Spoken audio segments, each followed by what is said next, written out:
guess we'll have some. We need an assistant.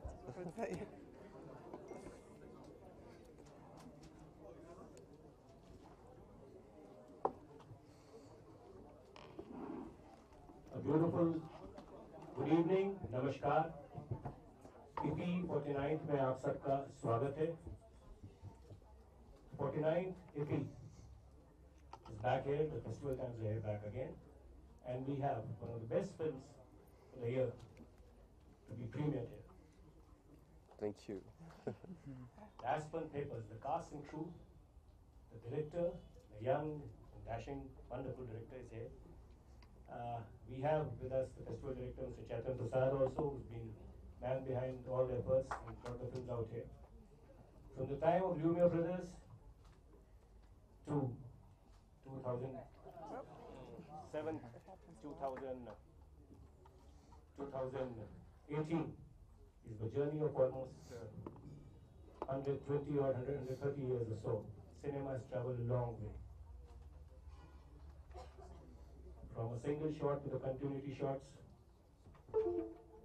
from silent era to with cinema, with sound, from analog to digital to it's moving at a very rapid pace.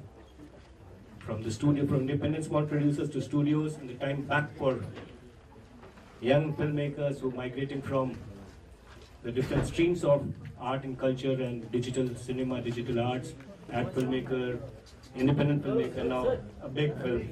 Hats off to you. And thank you for coming here. I will not take much time. I will introduce, gentlemen, ladies and gentlemen, Mr. Julian Landis, the director, Mr. Luis, Mr. Nicholas, and Ms. Barbara. I hand over before the press conference starts to speak about the film. I'll request Chetan Prasad, my colleague, to welcome them and address the gallery. Yes, sir. Thank you, DJ. Thank you, DJ Narayan. Good afternoon, friends. Namaskar. A very warm welcome to the cast and crew of Aspern Papers. We are thoroughly delighted to have them amongst us. As we had mentioned earlier, this is a world premiere, which means a lot as far as IFFI is concerned, the 49th edition of IFFI. As we move on to the golden jubilee year of the International Film Festival next year. And what a better way to start the festival to have a world premiere. A premiere which speaks for itself, a premiere which will showcase the nuances of cinema, filmmaking, acting, creativity, and the way forward. The film kickstarts our whole journey for 8 days, and it should be a journey which all of us around the table and all of you present here from the press would love to remember. I would not like to say anything further. Personally, for the Directorate, it's a great honor and privilege. Thank you so much for coming to India, coming to Goa, coming to IFFI, giving us a big brand value in the international community. And namaskar, welcome to India. Thank you very much. It's a real honor for me to be in India to present my film in the prestigious festival. And yeah, thank you very much for giving me the chance to premiere it here. I just request one thing, kindly switch off your mobile and put in silent mode, please. Personal request. Thank you.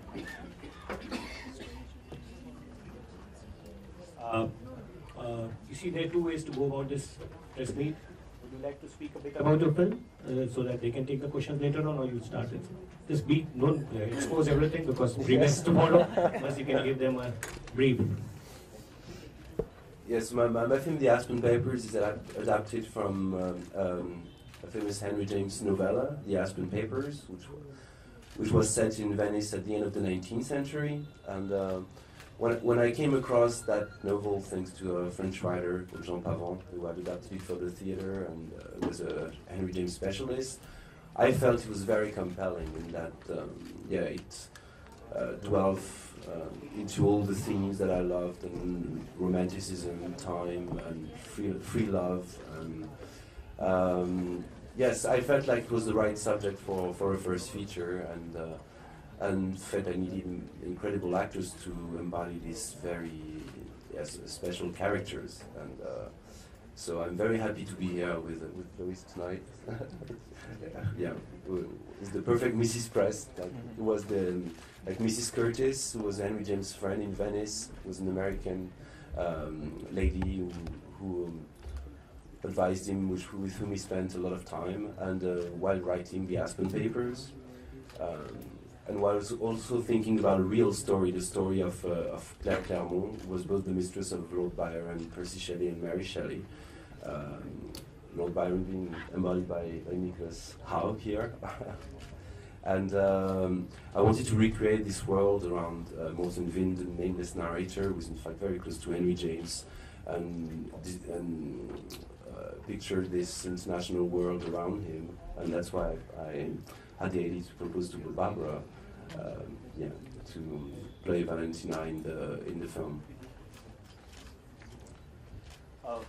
Thank you, Julian. Yes. Maybe you could also speak. I'm happy. Oh. Yeah, please. This one? Hello, everyone. I just want to say also how thrilled I am to be here. It's my first time in India, and it's a beautiful country. Goa is fantastic, and thank you so much for having us all. Shooting the Aspern Papers was an experience I don't think I'll ever have again as an actor for so many reasons. One, it was an extraordinary cast led by an exceptional director who had a beautiful vision for the film. And I have to say that just the costumes alone were some of the most beautiful things I will ever wear in my life. May I say where they're from? Yes, definitely. All my costumes, Mrs. Prest was dressed by the Dolce & Gabbana couture archives, and it was quite exceptional. Working with Jonathan and Poppy Delavine and Nicholas and Barbara and Morgan Polanski, getting to meet Jolie and Vanessa was thrilling. And I can tell you a little story, which for me was a lot of fun. On my very first day of shooting with Jonathan Rhys-Meyers, it was very hot. We were shooting in August in Venice, but it was supposed to be winter.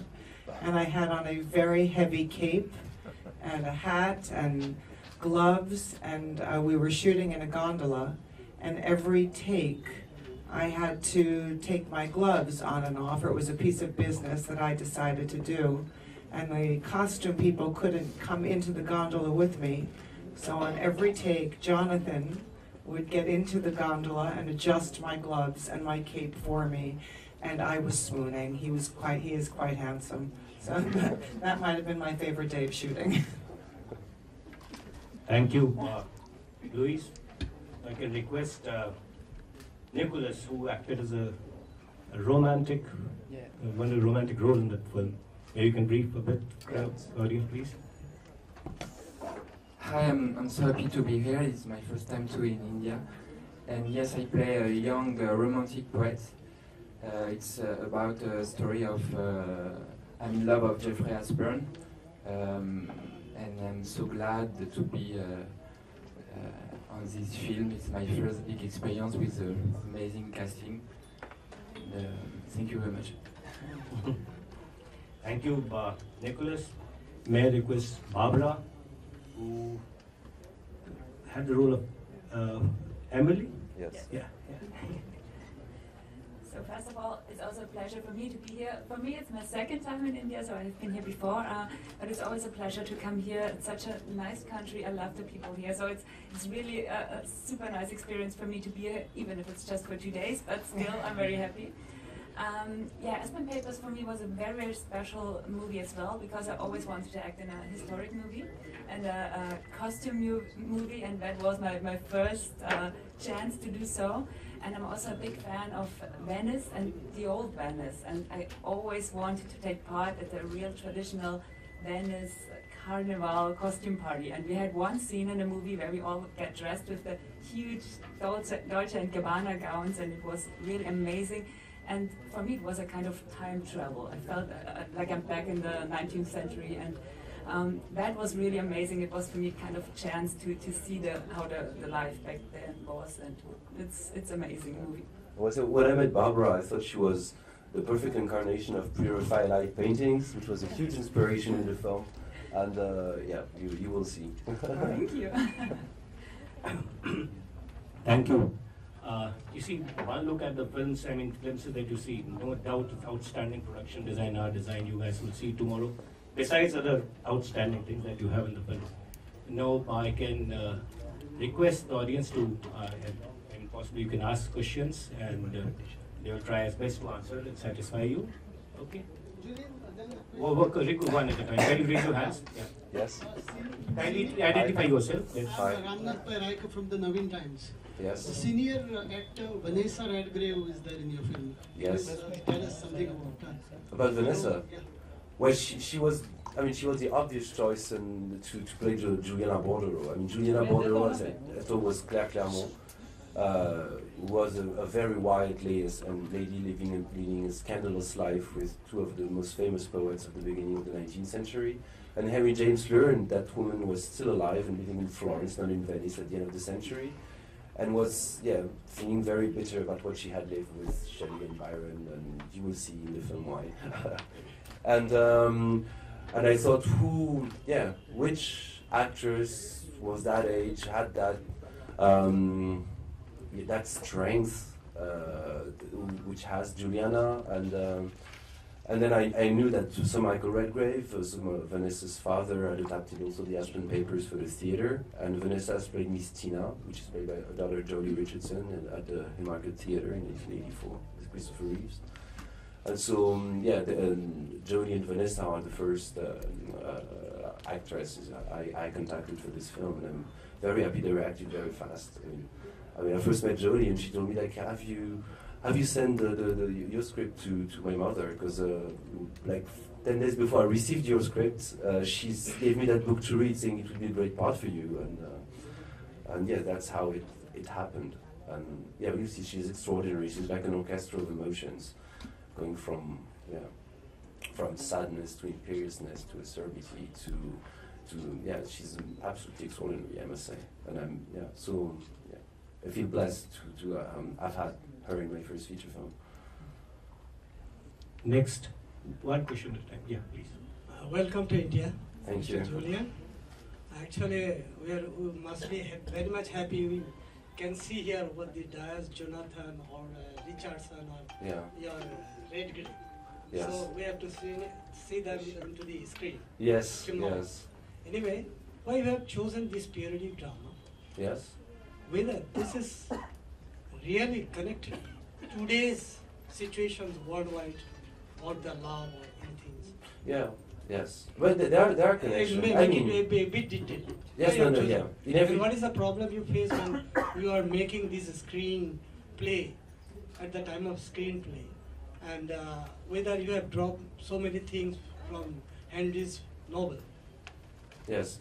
You mean how does the novel connect to the world nowadays? Yeah.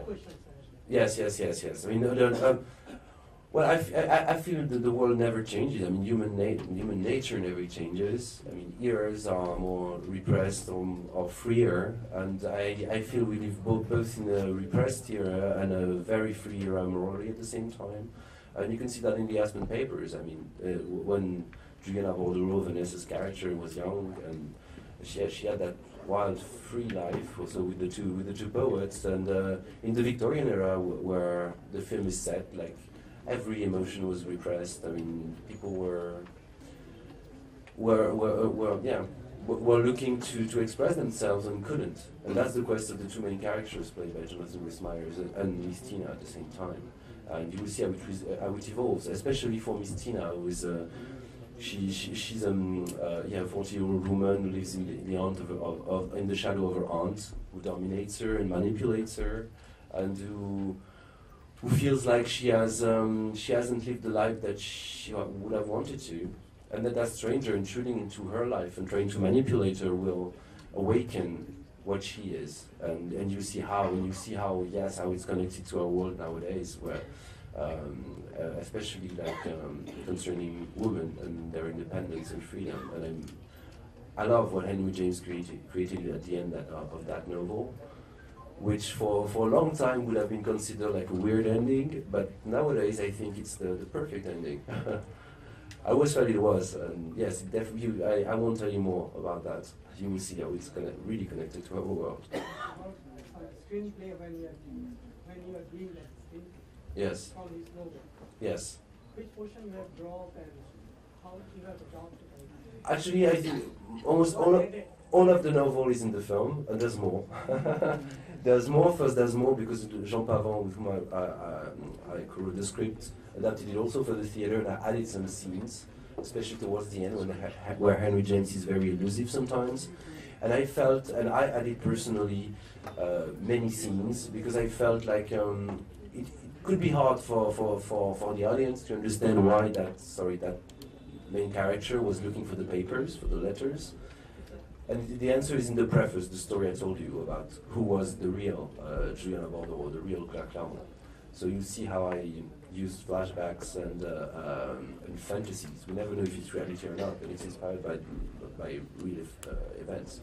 Like the opening of the film, for instance, is Percy Shelley's death. He was found dead in Viareggio and his body burned, with Lord Byron, who was watching the ceremony with his other mistress. And yeah, that's how I start. And yes, Henry James is all about illusion. He's very ambiguous, and in the film, without betraying him, I tried to make it clear, in a way. And the same for Mrs. Press. She's just one character in the film, in the novel, sorry. And but when I worked also with James Ivory, wanted to adapt the novel years ago, and he told me that he had imagined that Mrs. Press had a friend with whom she was speaking and helping the character to find the letters, and I thought it was a great idea, and so I expanded, and then this is why I created the personage, the character of Mrs. Colonna, was played by Papi Delevi, and then the daughter of Mrs. Press by Morgan Polanski, and her friend by Barbara, because I felt it was we needed to create two different worlds that Henry James had created, but to enhance them a bit. I mean, that's what you do in films, without betraying the writer, always. Okay, yeah, please. My name is Siraj Sayyed. I'm India correspondent for the Yes. filmfestivals.com. Question to the director. You mentioned that Henry James is very ambiguous, and in Yes. fact he's very, very difficult reading for Yes. a lot of people. Moreover, you've come to the film via the French translation and French adaptation by a playwright. That has been your main inspiration, like you said. Yes, I mean, because I had worked with Jean Pavon, the writer, on other projects before, and I had known many of Henry James's work, but not this one. I had known, of course, The Portrait of a Lady, and so the remarkable film by Jane Campion. I had seen the Ambassadors and the Golden Bowl, the Europeans and the Golden Bowl by James Ivory, and one of my favorite ones is The Harris, adapted from Washington Square, with Montgomery Clift and Olivia de Havilland. And actually, I chose Jonathan because of his many resemblances with Montgomery Clift, I think, in that film. And yes, and so Jean gave me that his play, but then I went directly back to the book in English, as I felt. I mean, I had to read it in English and then adapt it in English, and it was not that. And lastly, what has been your own exposure to Indian cinema, if any? Yes. No, I was exposed to Indian cinema when I was studying in New York, acting and directing by a very good Indian friend who is an amazing photographer who showed me various films, various Bollywood films actually. And yeah, I was impressed by the livelihood of these films, the strong emotions that are actually maybe the opposite of what Henry James expresses, which is all the more so interesting. Thank you. Any other? Yeah. Yeah, please. Mike.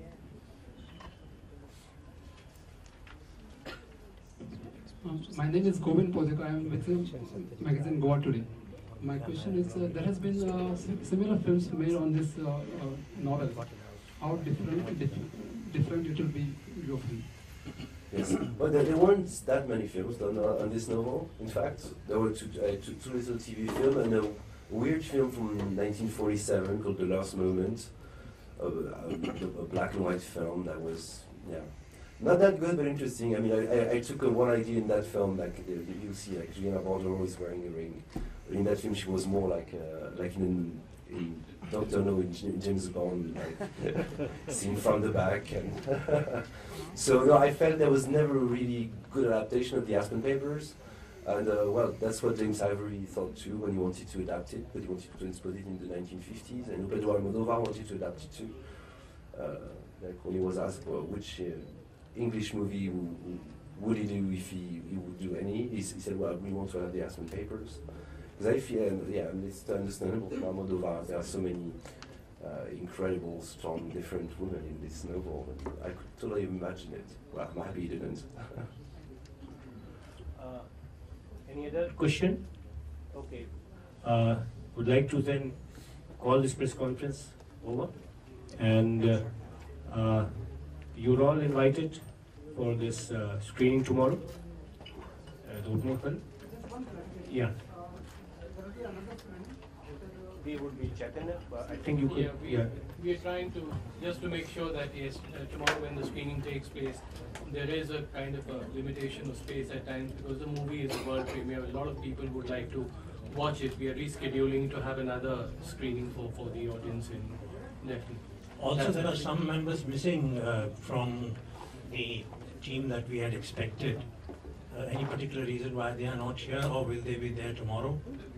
Yes, Jonathan Wismar was stuck in Malibu because he lives in Malibu, and you know that situation in California is not that good at the moment. And Morgan? Yeah, and Morgan had to shoot in London, in fact, a film, so they both apologize for not being here today. Thank you. Yes. Yeah, thank you. I would request, in case anyone wants to have individual bite, to come here. Don't, they will rush outside. Just in case anyone wants, I will take them. Do you want individual bites, anyone? You do it. The rest of you can kindly leave. Thank you. Thank you very much. And kindly make, don't rush. Just